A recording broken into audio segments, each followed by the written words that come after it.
if you talk to me about process and compliance and paperwork and Government of Kenya regulation, then you cannot be in my C-suite. One of the days of, there's an annual training. The workforce of the future wants to be always being trained, maybe in bits of 10 minutes per day. You are a revenue driver. You're not a cost center, and don't see yourself as a cost center. You definitely do drive the revenues for the business. Do not neglect the human in human resources.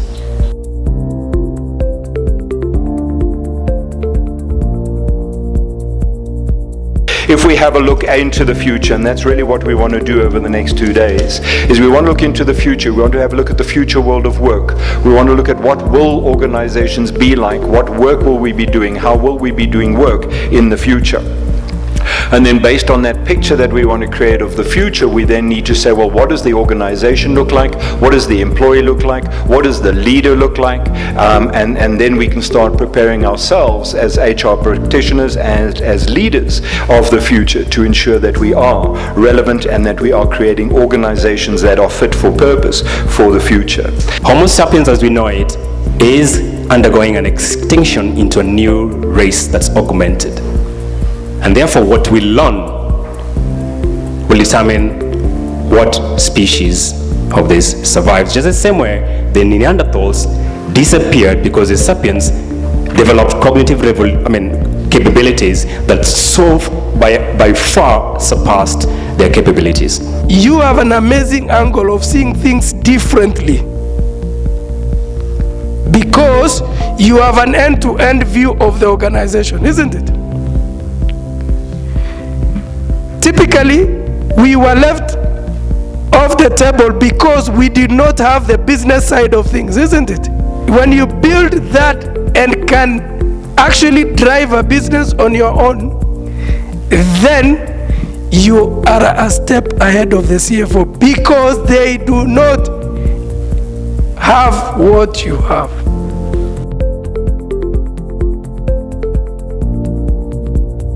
The experience was largely positive, given that it's my second time around. The quality of how the event was put together, the speakers, the content, and the general caliber of the participants was really good.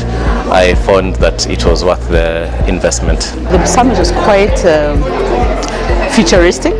There's a lot of conversations on the future and how HR will plug into that. That was quite an eye-opener. The panel was very exciting, quite vast. You know, the issues of analytics, the issue of future work, the issue of how HR should position itself. It was quite engaging. The last panel especially was off the hook. It was really good to just see practicality of the HR practice. That was quite an insightful experience. What I want on my staff is a CFG. I have a CFO. You know what a CFG is? A Chief Fuel Giver. I need you to fuel my teams. I need you to inspire. I need you to be the sun. I need you to give them fodder. I need you to nourish. I need you to give them learning and development. I need you to bring me fresh talent. Talk to me about that stuff. Because if you talk to me about process and compliance and paperwork and Government of Kenya regulation, then you cannot be in my C-suite.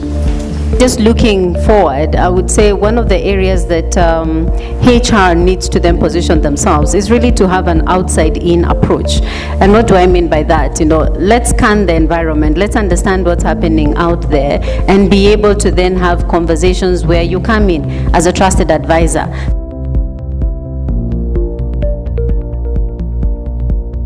As business evolves, HR is also mutating and evolving with business. And thinking of the future, it's quite important for us as HR practitioners to just start thinking, how best can we fix the now so that we can be very fit to just engage in the future with the employees that we are supporting. Having faculty who are taking care of those who will be joining the workforce in a couple of years, and then having the seasoned people, the Freds, the Paul, and the Sarahs, who are telling us what is actually working on the ground and what has worked for them over the years. So that pool, and then also of course having somebody from the government side who's telling us what they're currently doing and how we plug in as HR. The speakers, like I said, were quite engaged. They had very good understanding of the subject matter. So the delivery was quite impressive. But also the subjects that were chosen deviated from the normal conversations on millennials and things like that to the future of business where we should prepare ourselves. So that went actually pretty well. What your employees have aptitudes for. It would be nice for you as human resource practitioners to identify the aptitudes of your employees and help them in determining their appropriate career paths. One of the big changes I see from an HR perspective is one of perhaps a much more flexible approach. Secondly, a much bigger facilitative role. So that the responsibility of managing people in the workplace has to shift away from being seen as a HR role to a role which the managers who are managing those people basically have to take up a lot more of. And I think that is a very critical thing in the workplace.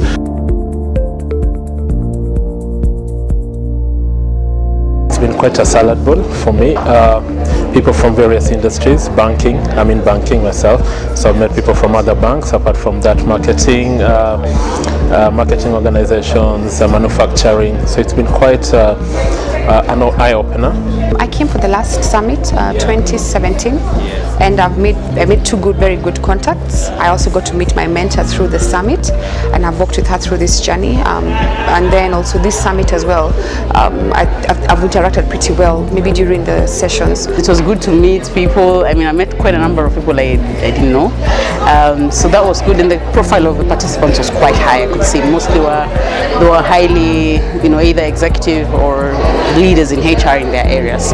So I found that the caliber of participants was quite high. If you're an accountant, ladies and gentlemen, you should be worried. Okay, chances are you will not be employable or employed in 2030. If you are a tax preparer, you will probably not be employed in 2030. Telemarketer, not employed. Interestingly, if you are an umpire, a referee, or a sports official, you will probably not be employed in 2030. If you are a lawyer, you might not be employed in 2030. That's good news, by the way. For the lawyers, we can get rid of them. If you are a secretary and admin assistant, you might not be employed in 2030. A courier, a messenger, not employed in 2030. Legal secretary, no. A real estate agent, you're probably gone. Interestingly enough, as a general practitioner, GP doctor, you might not be that employable. If you're a payroll officer, you might be unemployable. Farm laborer, you might be unemployable. So basically that's what we're hearing by 2025 and 2030. There is, however, good news. If you want to be employable, first thing you need to be, which is quite scary given the commentary on society, is you need to be a mental health and substance abuse social worker. Which is a bit sad. If you are a physician and a surgeon, you are probably employed. If you are a computer program or computer systems analyst, you're employed. If you're an anthropologist, apparently you will be employed. A marine engineer, sales manager. Good news is if you are a CEO, there's a chance you will be employed. And very good news for all of us here, ladies and gentlemen, is if you are an HR manager, you will be employable and employed.